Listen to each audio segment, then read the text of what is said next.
ላይክ አድርጉ።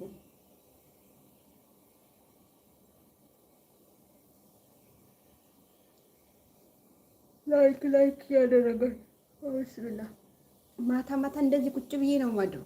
ቁጭ ብዬ ማለት ነው። ልክ ስራ መገባበት ሰዓት እንቅልፍ የሚመጣብኝ ነገርስ ምንድን ነው? በሰላም ነው ሀባይ? እኔ ብቻ ነኝ ወይስ እናንተም እንደዚያ ያደርጋችኋል?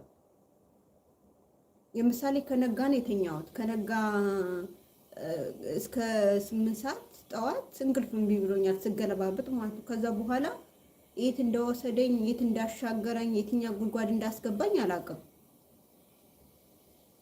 የሆነ ሰዓት ላይ ብቻ 12 ሰዓት ተኩል ምናምን አዛን ሲል ሰማሁ። ፊት ለፊት ላይ እዚህ ነው መስጂዱ ማለት ነው። ሁለተኛ ደግሞ በዛም ቅስፈት ደግሞ በር ስትከፍት ጓደኛዬ ሰማሁ፣ ተነሳሁ ማለት ነው። አስቡት። ለምን እኛ ስራችን ማታ ስለሆነ እስከ 2 ሰዓት ድረስ ምናምን ያው 2 ሰዓት አሁን ላይ ደግሞ 1 ሰዓት ከምናምን ድረስ ነው እንጂ እስከ 2 ሰዓት አንቆየው ውጭ ላይ ጽዳት ስላለብን ማለት ነው። እና በጣም ነው እየተገረምኩ ያለሁት። እኔ ብቻ ነው እዛ